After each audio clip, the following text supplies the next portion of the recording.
So, hi guys. Yesterday I realized that I totally forgot to prepare my son, my autistic son, for school resumption.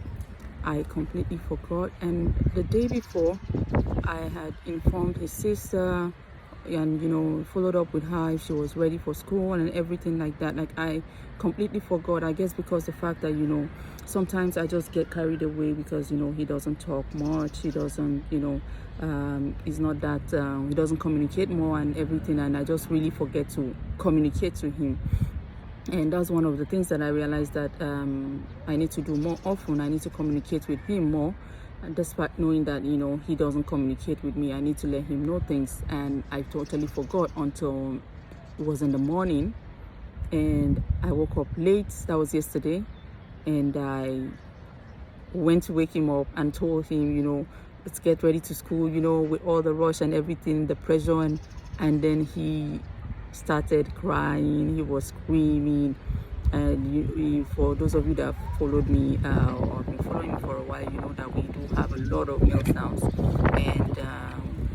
and this is one of those things that causes meltdowns. Changes in routine. You have to prepare him in anything, at least to a certain extent. I should have spoken to him a day before, had a conversation with him, like mentioned school a couple of times. Like, that's how I normally do. Like, when I have to prepare him, maybe for doctor's visits or something, we're going for walks, I will make sure I remind him. I will use the word walks a lot, and I will show him, I will demonstrate to him. So I would have done something a day before to prepare him for school, in the sense that I will have, spoken to him about school. We're going to school, you're going to meet your teachers, just really call his attention to something that reminds him of school. We'll just maybe do a small story, or I could even show him pictures of his teachers, his classmates, and show him his uniform and remind him, or show him his backpack, something that will connect his memory, that, to remind him that, yes, these are the things that I normally do when I go to school, but I totally forgot. I completely forgot. And so yesterday was a mess. First day of school was a mess, and he was crying, yelling, and I was also stressed out. So my husband too, we were all stressed out and everything, and we were all not I realized that we weren't considerate with him and how he felt. Like, he was really unprepared and he was caught unaware of going to school. So this morning, when I got back from school yesterday, his sister told me that they didn't really do much, which I expected. A lot of kids haven't resumed fully yet, so they were just summarizing things that they did before the holidays, and they told them to write about their how their holidays went and stuff. So basically, they spent the whole day playing.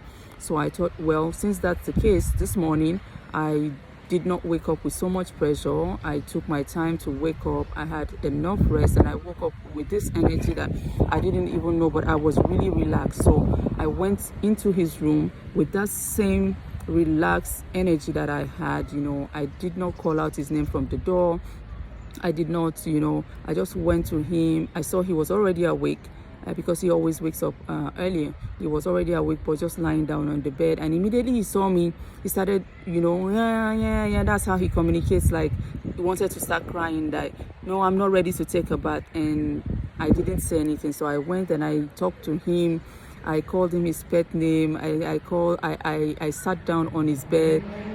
I rubbed his head. I was like, Ashafe, how are you doing? That's his pet name in Yoruba.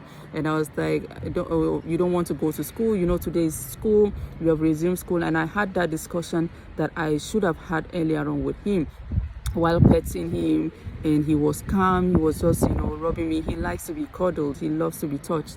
And so I sat down on his bed while I was still talking, and he was just there looking at me.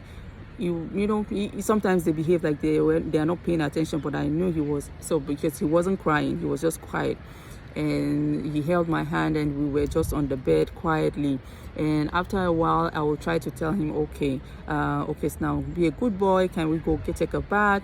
Go get your towel and stuff like that. And I will hear him still try to like that. That's how we communicate. When you hear that, he doesn't want to go to the bathroom yet. So I decided, okay, let me do something different. And then I lay down on his bed, put my head on his pillow, entered into his blanket. I joined him into the blanket. The moment I did that, I realized that he was excited, like he was happy. I literally have never done that before, never, like especially on his bed. He can come to my bed, come into my blanket, we do that. But me on his bed, and he was like, I went into his own world, and it was like, fascinating. Wow, mommy on my bed, in my blanket. It was really the most beautiful thing this morning. He was excited. I could see he let out a shake of excitement, like, yes, mommy is in my bed, but he was smiling, and I saw he was happy. Then I started tickling him. I know he loves to tickle. He loves being tickled. I tickled him, and while I was tickling him, he was happy. He would look at my face, try to see my expression, to see whether the tickle is just a plain tickle or a fun tickle. So he would look at me and try to see if I was smiling while tickling him, or I was just, they like to read expressions, trust me. And then I would smile at him, I would tickle him, I was rubbing his head, I was holding him, I was squeezing his hands. I was doing so many body contact, so many things that, I feel like, how do I say, so many non-verbal communications. I was squeezing his hand, touching him everywhere, tickling him, and he enjoyed it so much. And then this time around, I decided to go for it one more time. I think I probably spent about 5-10 minutes on his bed, tops. And I tried to, and I said one more time, Kali, can you go take your towel, and then go take your bag and everything. And he stood up, he went to the bathroom, he took his towel, he brought it to me, took off his clothes. It was like magical, everything. Like, we haven't had such a peaceful morning.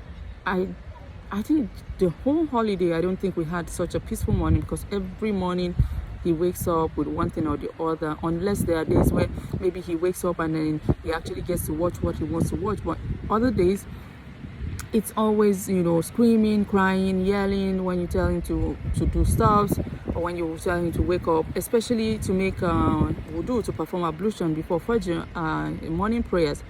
The weather is cold, so he doesn't really like to perform ablution, because of he doesn't like to cold water and everything, because he's very sensitive when it's too cold. But then, we went to the bathroom. He had a shower really quietly. There was no cry, there was no screaming. He brushed his teeth, and I tried, and then I said, okay, now let's make wudu. I was expecting him to protest, because he had been protesting to make wudu for, like I said, he doesn't like to touch water. And he made wudu. It was just so peaceful this morning. That's just what I was about to say. And we went downstairs, he prayed Fajr, and and for that, and I kept on, yes. So as he was doing that, I was really praising him. You need to praise these children a lot. I was praising him. I was telling him, good job, good job. I was really telling him, Kali, you're really doing well. This is great. I was praising him all through, and he enjoyed the attention.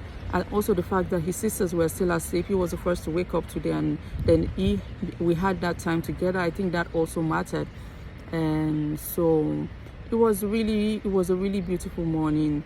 After we had breakfast, and we was just on our way to school, that he showed just a little bit of tantrum.